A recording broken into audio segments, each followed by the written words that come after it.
জাতীয় ঈদগাহ ময়দানকে কেন্দ্র করে 4 থেকে 6 স্তরে নিরাপত্তা বলয় গঠন করা হয়েছে। ঈদগাহ ময়দান ও আশেপাশের এলাকা এসবির সুইপিং টিম এবং সিটিটিসির ডগ স্কোয়াড দ্বারা সুইপিং করা হচ্ছে এবং সুইপিং করা আরও হবে। পুরো ঈদগাহ এলাকা ও আশেপাশের গুরুত্বপূর্ণ স্থান সিসিটিভি ক্যামেরার আওতায় আনা হয়েছে এবং ডিএমপির অস্থায়ী কন্ট্রোল রুম থেকে সার্বক্ষণিক মনিটরিং করা হবে। ঈদগাহের সকল প্রবেশপথে আর্চওয়ে, হ্যান্ড মেটাল ডিটেক্টর ও ম্যানুয়াল তল্লাশি ব্যবস্থা থাকবে। ঈদগাহ ময়দানের চারপাশে পিকেটিং এবং লাইনিং ব্যবস্থা থাকবে। জাতীয় ঈদগাহে প্রবেশের প্রধান 3টি পয়েন্টে বিশেষ তল্লাশি ও ব্যারিকেড ব্যবস্থা থাকবে। মৎস্য ভবন ক্রসিং, প্রেস ক্লাবের সামনে এবং হাইকোর্ট ক্রসিং। পরিস্থিতি পর্যবেক্ষণের জন্য ওয়াচ টাওয়ার স্থাপন করা হয়েছে।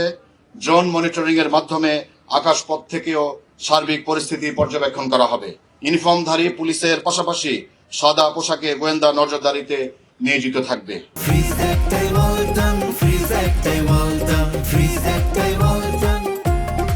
সোয়াট, বোম ডিসপোজাল ইউনিট ও counter terrorism unit stand by থাকবে।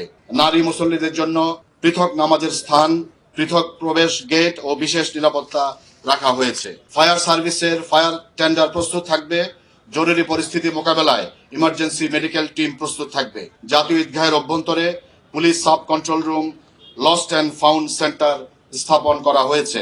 হারানো এবং প্রাপ্তির তথ্য সেখানে সংরক্ষণ ও মাইকিং এর মাধ্যমে প্রচার করা হবে। ঢাকা মহানগরীর অন্যান্য ঈদগাহে সংশ্লিষ্ট ক্রাইম বিভাগকে আয়োজক কমিটির সমন্বয়ে বিশেষ নিরাপত্তা ব্যবস্থা গ্রহণ করার জন্য নির্দেশনা প্রদান করা হয়েছে। একটি জামাতও নিরাপত্তা ব্যবস্থার বাইরে থাকবে না। পবিত্র ঈদ উল আজহা উপলক্ষে আগামীকাল সকাল 6টা থেকে ঈদের নামাজ শেষ না হওয়া পর্যন্ত জাতীয় ঈদগাহ এবং আশেপাশের এলাকায় বিশেষ ট্রাফিক ব্যবস্থাপনা কার্যকর থাকবে। মুসল্লিদের প্রতি ডিএমপির বিশেষ অনুরোধ থাকবে, সম্মানিত মুসল্লি যারা ঈদগাহে আসবেন তারা পর্যাপ্ত সময় হাতে নিয়ে ঈদগাহে আসবেন এবং নিরাপত্তাজনিত তল্লাশিতে ঢাকা মেট্রোপলিটন পুলিশকে সহযোগিতা করবেন। গাড়ি যোগে আগত মুসল্লিদের রোড ব্লক এলাকায় নেমে পায়ে হেঁটে ঈদগাহে প্রবেশ এবং নির্ধারিত স্থানে গাড়ি পার্কিং করার জন্য অনুরোধ করা হচ্ছে। জাতীয় ঈদগাহ কেন্দ্রিক ট্রাফিক ডাইভারশন এবং পার্কিং নির্দেশনা অনুসরণ করার জন্য অনুরোধ করা হচ্ছে। শুধুমাত্র জায়নামাজ এবং ছাতা সঙ্গে আনার জন্য অনুরোধ করা হচ্ছে।